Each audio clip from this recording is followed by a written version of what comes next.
More! Lunch break! Break. That makes sense. You know, this one's in Korean, guys. This video is brought to you by Squarespace. Whether you want to make a beautiful website or a cool store or just get a domain, do it with Squarespace. Guys, this is a very, very special episode of Lunch Break. We have an amazing guest. Amber's here. Hello. It's been a long time coming. Yeah. You know, we've been within the same circle for a long time now, but we finally got you in the chair. Can I admit, so the first time that I saw you in person was... You saw me in person? I saw you. See, When? See, this is... When? What? I'm not a creep. We're shooting BGA, it's the second one, and you came on set to visit June, and I was like, oh, that's Amber. You know, everyone knows Amber. Mike hangs out with Amber. June hangs out with Amber, and he didn't bring you over to introduce us, and I didn't want to be like a fanboy or whatever, so I just saw you from afar, and I was like, Amber. The whole time I was like, oh my gosh, that's Ryanita. Well, we have to thank Mike for that. Mike is the great connector.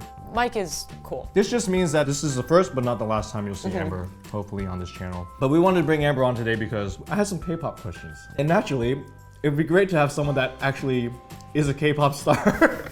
Like, no one can ever say that. Oh, I have a K-pop question. I'm gonna ask a K-pop star. This all started because I had this observation one day. I think I was getting back from watching the BTS concert in LA, and I went on like a Twitter thread, I guess, of like, since I didn't know that I could ask Amber, I just asked the world. For the record, guys, we are all K-pop fans. We just have questions. And so my general question was, we've gone to Big Bang concerts. Just one. One. We like K-pop. We don't know what they're saying. No, we don't. Except for the couple words in a chorus. Sexy Naemyeon. Yeah. Bang, bang, bang. Bang, bang, bang, you know? But basically, I was wondering, like, could there ever be an Asian American group, male or female, that had the same training, same skill set, same vibe, same talent level, everything, marketing, all that, but they spoke full English, and could they ever be a thing? Clearly, there's an audience that really is already open and accepts Asian people, but for some reason it hasn't broken that mainstream. And is it just because of the language barrier? Well, I was gonna say BGA, but then you mentioned training. Damn. That's cold, but so true. I've always wanted to talk to somebody about the hypotheticals of people's psychology when they see certain things, because I've thought about that because, you know, me being Asian and American, and also in the industry, and technically I was brought in for international marketing purposes, quote unquote. How is our generation now able to accept that, or why is it not working still, or how long do you think it would take? Like all these like theoretical like paths that we could think of, like, what could we do? Right. You know? Let's just take, for example, the most successful group right now that everyone knows is BTS, right? If BTS could all speak perfect English, would they be more appealing, or would it be like, oh, now it's not as interesting anymore? Like, assuming their songs were the exact same, because they do have English songs, and you also have English songs, right? I mean, all your music right now is English, but it's like, is it coming from the K-pop system? That's the key thing. K-pop obviously originates in Korea. It's a lot of money and a lot of, it's still a headache, you know, to bring kids over from foreign countries to Korea to train here, figure all that stuff out, the training you have to put behind them, the housing you have to put behind them, depending on the company. It's way bigger money chunk being sucked out of your account to invest in foreign acts. You know, disclaimer, I'm not trying to be an ass, but the general plan and the formula is basically the company will provide everything and do everything, and you just do it. Hopefully with the chance that later on when you become successful, you can then try and do your own stuff. And bring in your own. Yes, exactly. Which isn't uncommon here either. What's stopping someone from starting that system in America and just starting it here? It's already kind of started with EXP Edition. Oh. They did that. That's not the white group, right? It is. Yeah, they're all from New York. Wait, but it's white guys. But this is all theories. I kind of felt with EXP Edition, I think the backlash was mostly coming from not the Koreans. Because in Korea, there were like a lot of foreigners who try to speak Korean, including me.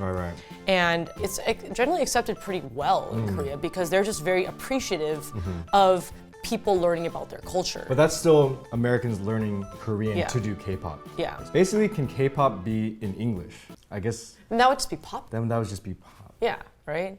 Because K-pop, these girl group, guy groups, they've been around for how many years, you know? I remember reading somewhere like a lot of K-pop was based off of American pop. Yeah. It's a cycle. I think K-pop just made it different in their own way, especially with the culture in Korea. K-pop is not only about music. You have to go on the variety shows. You have to do all this stuff. In America, you just like, if you're a music artist, you usually just do music. Maybe it's not a group that does K-pop in America, but clearly there could be more Asian American musicians, stars that are doing great music that should be accepted, that are marketable. And it's like, I guess I wish I saw more of that, because clearly there's people that are willing to accept those people. But I don't know if they're only willing to accept them under the label of K-pop.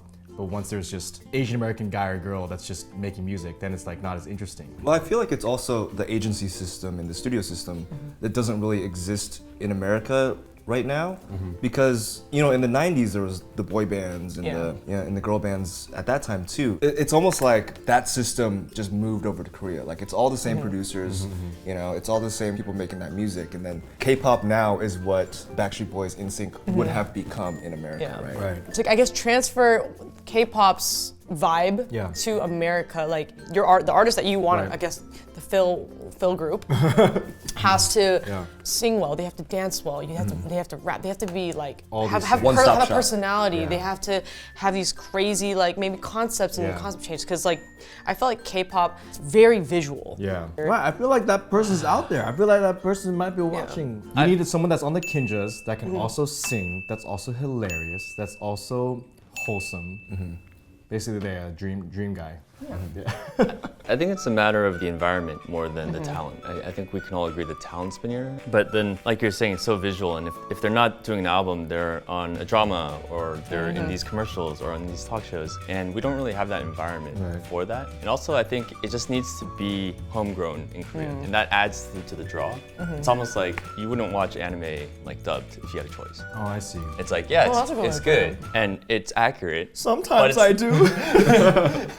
But it's like, but you're not getting the full thing. I feel like that would be the feeling. If someone wants to get big in the States or in this industry or in Korean industry, I think it's always investing your time into it. How often is BTS here? They're here a lot. Right. There was a whole like BoA. BoA, Seven, Wonder Girls, Girls' Generation when they came too. Yeah. Girls' Generation was on David Letterman, guys. Yeah, they were here. It was big, and then it just went away. Because me trying to work here now, I have to invest time here. Right. Like how when I went to Korea, like I had to stay there. Yeah. So if there is a group here, like they just have to keep working at it, I think. If you're an Asian artist in America trying to do this thing, do you think it is harder because of the way people perceive you and people see, or do you think that's changing? It's definitely changing right now. People are very interested in Asians right now. It's like, and it's like a crappy way to put it. And right now everything's about diversity and accepting each other. So I think it's definitely changing, slowly but surely. With me working here versus in Korea, it's just two hugely different business models. That makes sense. And the artist has to take care of a lot of things here, and then it's taken differently in Korea. Right. It's so funny to hear people say, like, "Oh, K-pop's so big now." I'm like, wait, I feel like it has been big for like a lot. People, Girls' Generation was on a late night show, just like BTS was on Jimmy Fallon. All this stuff has happened before, but I do feel like because of where we are in society and technology, things can last a little bit longer as fans have more access. But I feel like also, we're literally like right around the corner because like with like 88 Rising and like all the artists that are coming out of there, and there's Who's it gonna be? that too, obviously, us.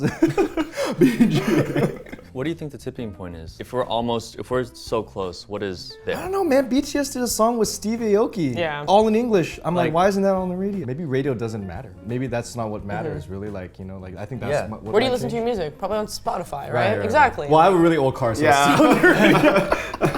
I have a CD player in my car that I still use. I don't have a car. You have to ask the Uber driver, hey, can you? Can So Benson is actually a very undercover, not so undercover K-pop fan. It's not by choice. Oh, don't blame it on your girlfriend. I mean, You like it. you like it. You like You it. like it. Okay. Who's your bias? Who's my bias? Yeah. Is there such thing as like A group bias? Yeah. I was a big Sistar fan during that time. Sistar. I was really into crayon pop. I always got Sistar mixed up with Kara. I get Kara mixed with Tiara.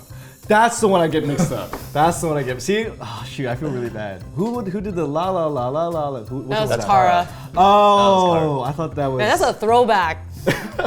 I debuted when they were doing that Right, song. they had the suspenders. And then there's 4 minute, 2 minute, 2 p.m., 5 a.m. They got the whole clock. I don't know what time it is. It wasn't two. There was 2 minutes. No. No, there wasn't 2 minutes. Yeah, you. You're just No, oh, yeah. you're thinking of the Hyori song. 10 minute. 10 minute. Sure. The whole industry is almost like athletics. The way you train. That's true. And the way Yeah, you like dedicate yourself to a sport. You it's know like, what? That's how it should be. Sometimes, no offense to American pop groups, I miss when pop groups could dance. I feel like in order to be a boy band or a girl band, you have to dance. Does that mean to say? My personal opinion on K-pop is that I like it because the whole package is there. But when I see American artists, I'm like way more focused just on just music. Right. You know, and that's all I want to focus on for that person. If they're a nice person, then great, that's a plus. But I think K-pop, it's like, I kind of see myself already expecting the whole package with them. Are they good at acting? Are they, you know? That's unfair. I know, but it's like what they made me into. You're the Asian parents towards the Asian kids. That's what I kind of lean toward when you hear K-pop, at least for my generation, because now I'm an older generation. Oh no. Guys, I'm old now. When I got into K-pop, it was about when you came out, you had a dance, you had the song and everything, right? And then all the songs were usually this like really crazy big hit dance track, you know? With that, the point dance, like, you know, you see like in Electroshock, you have this thing, the Yeah. Like as in something that people can just follow. Yeah, Okay. like That's what it's called, the point dance. G, that's the baby. point You know, dance. that kind of stuff. Cause like when Got you it. just dance it, like No, but that's Yeah. the point Yeah. dance. Oh, because it's literally Yeah. you're pointing. Because it feels attainable and people yeah. can go along. So to that's it. like that's how I was, I guess, brought up in that generation. Like this is what kind of K-pop is, and then you're right. you would go out to these variety shows and be funny Yeah. or you know likable. But I think when I look to like different areas of America for music, it's just music. Yeah. Kind of one-dimensional. Well, I feel like right now in K-pop, it's so, and I'm allowed to say this, it's so saturated. Oh, she's allowed to say it. It's very saturated because everybody think they've figured out this formula of like instant success, but if you look at it like deeper, it's a business and it's for the long term. If you just want to like get a whole bunch of money from a bunch of investors, put a group together, yeah, anybody can do that. Like how you said with talent, you know, the looks, like you can find anybody. Yeah. But is it gonna benefit you long term? Yeah. Are these kids gonna get along? Yeah. Are they even passionate about music? There's a whole mentalness behind it because in the end, are you gonna stay at a job that you are like pissed at? Yeah, You know? yeah, Are you happy there? You know, Right. like that's what I think a lot of people don't think about enough. It's like that I have to go on camera, you guys have to go on camera like every day or show up to work with a smile on your face, not piss anybody off. As people in the public eye and that have influence, you have to be happy. You have to look like everything's fine. Yeah. But in K-pop, you see all these like stories, which are true. Like we work really long hours. I've been on like non-stop shoots for like 3 days, not sleeping. God. I would usually get like an hour to 30 minutes of sleep a day for at least 4 months, just promoting. Because there's a lot of things that go on behind. But in the end, I think to make any successful, not only K-pop group, but any business or whatever you want to make, you have to plan not 5 years, not like 7 years, but like 10, 20 years, if this is really gonna be your career. Unless you're just like, yeah, screw it, let's just do it long, short term, let's make it a fun project. You don't gain respect just by getting one big song out there and you're done. You have to build up a career portfolio and be consistent or, you know, especially with this day and age, it's really important like of what your intentions are. Right. Well, Amber, We got through like 2 of your questions. it's Or one. okay. No. That's a great point to leave off on. Yeah. So on the next one, if you guys want to ask more questions that we could legally say on this, Yeah. leave it in the comments. Make this like a sub-series on lunch break, but we appreciate your candor and your insight. You have experiences that we probably could never imagine. So it's awesome. You're leading by example right now with your career here. So congratulations. No, thank you. I'm just figuring it out like everybody else, you know. I'm not the best way, right. though. These are all theories and just my opinions, and you know, it's great discussing and debating with other people on this topic because it's fun. We actually use Squarespace to make our official Wong Fu Productions website, and it's a great all-in-one platform. They've got beautiful designer templates that make creating websites super easy, award-winning 24/7 customer service, and really useful marketing tools. If you've already got a website, you can even transfer your domain with Squarespace. So if you guys want to get 10% off your first purchase on Squarespace, use the code WONGFU at checkout. You're very versatile in whatever you want to do. You can do it, you're going to succeed. Yes, believe in yourself. You can do it. Well, if you guys want to check out more from Amber, as if you don't already know, links below. But yeah, again, thanks Amber. New episodes of Lunch Break every Thursday, and we'll see you guys next time. Bye. Bye.